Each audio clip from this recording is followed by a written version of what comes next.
What's up, everyone? Welcome to day 13 of my small account challenge of growing a $2,000 account using Charles Schwab as my broker. Today is another green day, but the small account didn't do as well today as it did yesterday. Yesterday was awesome.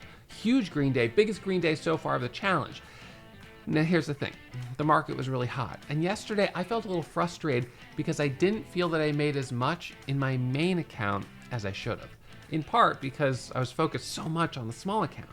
Well, that's the way it goes. So today, I put the focus on my main account, at least at the beginning of the day, and I crushed it. A big green day in the main account, and that's a great way to finish the month of June. So the small account kind of got the short end of the stick.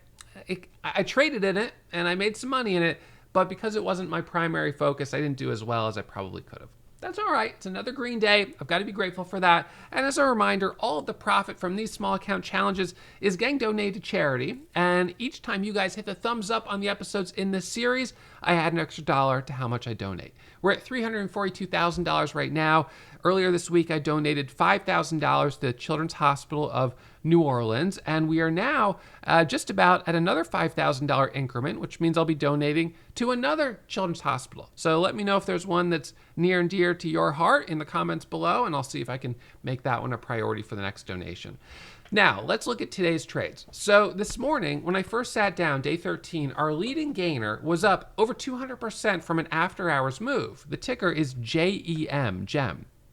So lower price stock from $1 up to $2, pulls back at 4 a.m., goes from $1.70 up to $3.60, pulls back right here and goes all the way up to a high of $4.10. So the way I traded this one, I did trade this one in my main account. I didn't trade it in the small account. So maybe for the small account recap, I won't get into those trades. But if we look at this chart, we can see clearly we had a stock that made a big move. Right at 7 a.m., it had another pop from 3 up to 4, a little pullback. So it's kind of doing this trend of popping up, pulling back, going sideways, then breaking out. Pulling back, going sideways, and then breaking out again. So this sort of set the stage this morning that we had some stocks, this was one of them, that had already made some pretty big moves. Then we had this ticker, SVRE, hit our scanners. SVRE, it's an Israeli company. They've got an acquisition tied into the military space with everything going on in the Middle East. This is the type of catalyst that give this stock a boost. So it ends up going from $4 right here when it first hits my scanner on light volume, all the way up to $6.50, up to $7, up to $8. Now, I missed the beginning of that move. I mean, it just happened so quickly. Right here, from $2 all the way up to a high of $6.50. It pulls back, goes up to $7, pulls back, goes up to $7.50, does a little rejection here, and then when it rallies back up right here, I got in on this pullback. And on that first trade, I only made $200. And I was a little bit bummed out. Well, I can only afford so many shares. It's a little more expensive. So I got in, I got out, $200. Then it pulls back here. I bought the dip off of 8, looking for that push higher, and it popped up to 850, but then didn't break that level and go back to the high, so I got back out. Made another $200. It pulls back again, and then when it comes back up, I take one more trade, looking for that squeeze through 8 and 850 and 9. It doesn't break. I jump back out, and I had a third trade of about $200. So the total profit, $616.19. Getting in, getting green, getting out, and I've now got over $16,000 in the account. Now, since I funded the account with $2,000, that means I'm up to about $14,395 in profit so far. Now, it's rounding a little bit. It's pretty darn close to that, though. So that means my account is up 719%. I've taken a total of 33 trades. I've had 26 winners, 7 losers. So today I had 3 more trades. So that helped boost my accuracy versus where I was as of yesterday. So the accuracy of 78%, I would say that's pretty solid. I'm going to pull up my trader view reports here, and I'm going to show you my main account. With my main account, I take more risk. I'm comfortable doing that because I've got a bigger account size, and I've been trading long enough that I know even if I take some losses, it'll even out, over the long haul. So this was just for the month here of, May through June, or the last 30 days, and my accuracy has been about 68%. So my accuracy is a little bit lower in my main account, but I also reduced my quality standard a bit. So if we jump onto the whiteboard, one of the things I've kind of noticed with trading is that if you focus on only trading A quality setups. You just trade A quality setups. You may be able to maintain accuracy around, 78, 80%. I've been able to. Oops, sorry. I'll just do the percent and I'll do the 0. 80%. This is trading, A plus quality setups. Now, this is in a hotter market. When the market cools off a little bit, your accuracy might decline, down to, could even be 68, to 72% in a bit of a colder market.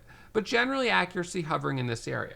You start introducing B quality setups, and that's going to be a stock that meets 4 out of my 5 pillars of stock selection. And accuracy in a hot market is a little bit lower, and a cold market dips down more. Maybe, and I'm just estimating, maybe this is, 65 to 75%, and the cold market might be 55 to, 60% or something like that. Then you start introducing C quality setups. Those are stocks that only meet 3 of the 5 criteria. And in a hot market, you might be able to get away with it, but in a cold market, you don't. Maybe this is 55 to 65, and then down here is like 45 to 50, something like that. So where's the cutoff on profitability? Now, I probably didn't draw this chart exactly the right way, but I would say for the A quality setups, I'm profitable regardless of hot market and cold market. For B quality setups, down here, this is where we may kind of get into the cusp of not really making money, sort of down in this area. And in here, it's, well, even in a hot market, you sort of drop off a little bit sooner. So, this is a very unusual graph. I don't know why I did this like this, but there's kind of a line here where sort of anything below this line is, sad face, you're losing money. So we'll add a couple tiers there. And anything above this line is, happy, you're making money. So in a hot market, in order to introduce more trades, you will trade B quality and C quality setups because that's just going to be more money. Yes, you'll have a blended average of, maybe for me, 68% accuracy, but it's worth it. But you need to be able to adapt because when the market cools off, if you keep trading these low quality setups, you're going to end up taking unnecessary losses. So the ability to kind of feather your trading and sort of, be light on the throttle, and so to speak, where you get more aggressive when it's hot, introducing more trades, trading bigger size, and changing your quality threshold, and then scaling back when it's cold, that's a level of touch that a lot of beginner traders aren't able to master. So it's better just to focus on 5 pillars and just stick with that until you've had a long period of consistency, several months, and then start experimenting with some B quality setups. And then maybe you get down to here. So for me in the small account challenge, I'm still staying really up at the very top of just trading the best quality setups because I feel like, I don't want to take unnecessary losses. When you've got a small account, your back is kind of up against the ropes. You've really got to be managing your risk thoughtfully. And, one big loss that could happen when you trade a C quality setup, could wipe out weeks of great progress. If I took one of these trades with big size and I lost $5,000, I'd lose 30% of my account in one day.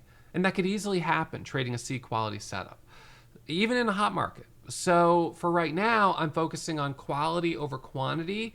So although I may not be growing the account as quickly as if I was introducing more B quality setups and just trading a bit more actively, I'm happy with the progress so far, and I think this is the right way to grow a small account.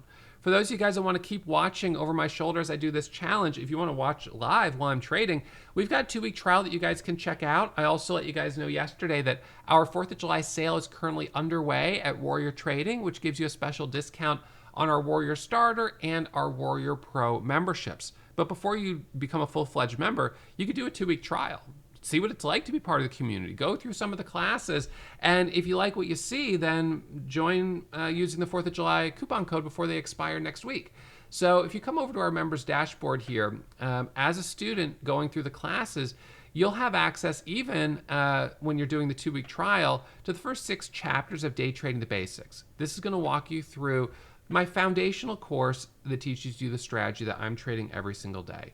This is where you want to get started. You want to begin with Day Trading the Basics, then get into strategies and scaling, which is part of our Warrior Pro membership. While you're going through your 2-week trial, you'll have access to the charts, the scanners. This is the window right here where you see that. And for those of you guys that become full-fledged members, you'll also have access to a trading simulator. which lets you practice these new strategies you're learning in a safe environment. So let's say gem right here, I want to jump in that with 1,000 shares. Boom, shift one, I'm in 1,000 shares. I want to add more. I keep pressing that button. Boom, now I've got 6,000 shares. What am I looking for? Well, let's say I'm looking for the break over $4. Now, this moment of truth, is it going to break over 4? Seems a little heavy. I'm going to bail out, Control Z, sold the whole thing on the bid out at 390. And so this is where you practice.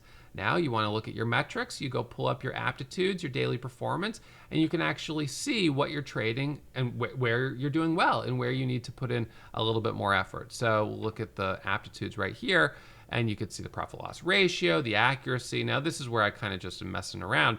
So my accuracy is only 31% here. I really got to get focused, but that's fine. If this is where you're at, then it's a good thing you're in the simulator and not trading with real money. So, and I should probably have updated my charts here for Gem.